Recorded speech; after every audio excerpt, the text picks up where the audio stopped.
Hello everybody, I hope you are all doing very good at your places. I personally am an actuary, or you can say an aspiring actuary or a growing actuary who was at your place once. So, what exactly is an actuarial science, or what exactly is this professional course is? This is the question that has been running in the minds of the youth today for a very long time, because when I was in my second year of college, or you can say when I was in my school, I did not know what actuarial sciences is. I started my actuarial journey when I was in my second year of college. I gave my entrance examination for that. Now that I am working as an actuary at Milliman India, I think that I started a bit late. Had I known it earlier or in my first year of college, it would have been very easy for me to maybe be at a more higher level at present, but I'm really happy where I am today. So let's take an example to understand what actuarial sciences is. Let's say you are a person and you have a family and you want to have a life insurance. But life insurance includes so many things, not just the terms and conditions that you read. But wait, let's think of it again. Who forms those terms and conditions? Who decides what should be the insurance premium? Or who decides how much amount you should pay? Or who decides on what frequency you should pay? Well, the answer is an actuary. An actuary in the field of life is the person who decides all these things: the terms and conditions, the government forms, the payment frequency, the amount and the premium that should be paid. So this is what an actuary does in the field of life insurance. It includes a lot of mathematical modeling, a lot of statistics, lots of data, lots of different things that include such models and stuff. So yeah, it's a very technical and a very mathematical, statistical and a hectic job to do. So this was in the field of life insurance. Now let's diverge towards an example of general insurance. You are purchasing an Apple. Should you purchase Apple Care with that? I am sure you all must be aware of Apple Care, right? So should you be purchasing Apple Care? And if you are purchasing, then who decides what should be the price of Apple Care? And what should be the premium? And what should be the price and whatever it is? That is what an actuary does. The actuary does all the back-end work. Actuary is a person who has a control over you that you do not even think it is. So this was about the insurance sector, but again, actuarial sciences is not just insurance. It is risk, it is strategy, it is investment, it is finance, it is everything. So basically, if you are getting into the field of actuary, you need to be friends with mathematics, you need to be friends with statistics, and you need to be friends with data and softwares as well. Let's say you like investing. If you like investing so much, then actuaries are investors too. Actuaries get in the field of investment. They study about business finances a lot. Let's say they study about options, futures in a very detailed manner, and the basic stock market, everything. An actuary is a great investor. If you're asking an actuary what should you invest in or how your investment should look like, then I guess actuary is the right person to ask that question. So this was a real life example of what an actuary does. That thing comes at a later stage, but first you need to understand in a very theoretical manner what actuarial sciences is. But before that, let me introduce myself. So I'm Prerna. I have just completed my graduation from Delhi University Kamla Nehru College by Economics Honours. I am 2024 pass out, and I started my actuarial journey when I was in my second year of college. I gave my SAT examination and luckily I cleared my entrance examination in the very first attempt. I have been doing it from IAI, which is Institute of Actuaries of India.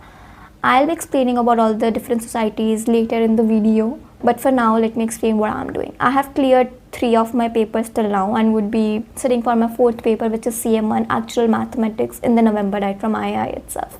Now, as I have explained about me, I would like you to know, to explain you guys what actuarial sciences actually stands for in a very theoretical and a very layman language. So actuarial sciences is basically the field that applies mathematical and statistical models to analyze risk in various industries and primarily you can say investment and finance. So it's not just investment and finance again, but these are the primary bases. On top of it, actuarial sciences is also used in the field of retirement. Retirement actuaries are in demand actuaries because retirement benefits and all the things comes under retirement actuaries. So if you talk about basically the field of retirement, then retirement actuary is a person who basically calculates all the retirement benefits, all the pensions, all the accrued benefit. I know you must be thinking and all these things are a very technical terms, but again, I know guys wouldn't understand it. If somebody was saying all these terms to me, I wouldn't understand them either. So let's just leave it for the later part, or you can personally connect it with me via LinkedIn or Instagram, and I would be more than happy to explain it to you. So let's just get to the basics of actuarial science as a course. I'll be explaining you 3 different societies of actuaries which are very prevalent among students from graduation level.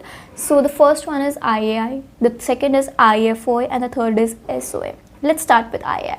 IAI is basically the Indian Society of Actuaries, which is Institute of Actuaries of India. Personally, my reasons for choosing IAI was it has very low number of actuaries from it, and the other thing was it's a little bit difficult to clear exams from IAI. Back then it was because they used to conduct of an examination and we had to go to the centers to give the examination. But now IAI has also changed its pattern and it has changed to completely objective type questions with online format. So it has become easy to give exams from IAI as well, but again IAI still requires you to give an entrance examination. And the other thing was the finances. IAI has a very low rate of examinations as compared to that of IFOA, which is the UK society. I'll be explaining about it later. So basically the curriculum so we have 3 different societies: IAI, IFOA and SOA. IAI is the Indian Society, IFOA is the UK one, and SOA is the USA one. SOA has a completely different pattern, whereas IAI and IFOA goes by same pattern, same examination, same study material, and everything is same, just the exam format is different. That is, IAI goes with completely MCQs now from this November date, and IFOA conducts subjective and objective mix. But IFOA is also doing some changes now. So let's talk about the curriculum now, exams. So we have to basically clear 13 exams from IAI and IFOA. These exams are divided into 4 stages. The first stage is the core papers, which includes all the technical papers like CM1, CS1, CM2, CS2, CB1 to 3. So all these exams are basically technical exam which requires you to pass a technical in CB1 to 3. CM1 and CM2 are basically mathematical papers which requires you to calculate annuities and all that stuff, which is a very technical paper. And you have to give an Excel paper with that. I'm sure when you step into this, you would be understanding it more, and there is no point of explaining the exam pattern here.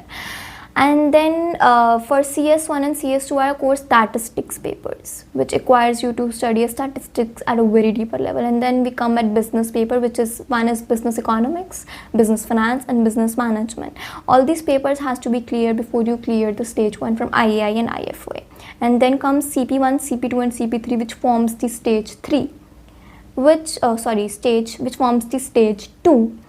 And after you complete the stage 2 and stage 1, you become an associate actuary. To become a fellow, you have to complete the exams from stage 3 and stage 4 as well. Which and you usually get choice in stage 3 and stage 4 to choose or pick your specialization in actuarial sciences, which is retirement, pensions, investment, life insurance, general insurance, and much more. You get to choose it. So yes, actuarial sciences is a very mathematical and a statistical job. If you are a person who is struggling with mathematics, or who is not very good at mathematics, or who doesn't really like mathematics and statistics both as a combined thing, then I would suggest you guys not go for actuarial sciences, do something else, because then you would be wasting your time maybe and you might get demotivated. But if you're a person who is very passionate about mathematics, or actually is not very good at mathematics but still want to go for actuarial sciences as a career option, then I would be more than happy to help you guys. As far as it comes to choosing the degree that you should do with actuarial sciences, then I personally did economics honors, and it helped me a lot with my CB2 papers. I cleared it in the very first attempt with a very good examination without studying at all. I would suggest you guys go with economics honors. and statistics honors, mathematics honors, or BCom honors. These 4 degrees are the ones that DU or government colleges provides and are easily available. But some now that BSc in actuarial sciences is also starting, but again, it's in most of the private colleges. Not everybody can afford it. So that is one of the biggest reasons that people do not go for actuarial sciences as a bachelor's course, because it's available in private colleges. So you can choose economics honors, you can choose mathematics honors, you can choose stats honors, you can choose BCom honors for as your graduation degree to combine with your actuarial journey. And you do not have to wait until you graduate to start your actuarial journey. You can start right after your 12th. And as far as it's for SOA has a completely different pattern, and SOA brings different actuaries. So I personally am not really aware of the SOA structure, but I would be doing the proper research on it and would be more than happy to let you guys know about the SOA structure as well. And as far as it's for IA and IFOA, they both have the same structure, but again, IFOA doesn't conduct an entrance examination. You just need to have 85% in your 12th examination and a good hold on mathematics. That's it. And again, you need to pay a membership fees as well for IFO, which goes in pounds and is quite high. So I don't know what's the fees at present. I'll have to check it on the website and I will let you know in the comment section. Thank you. And if you guys have any doubt regarding actuarial sciences, or how to start, which society to choose, or which exam to go first, and how to prepare, or anything like that, then I would be more than happy to help you guys. You can just contact me via my LinkedIn or Instagram. The link would be in the bio, or in the link would be in the description. You can contact me through that. Thank you.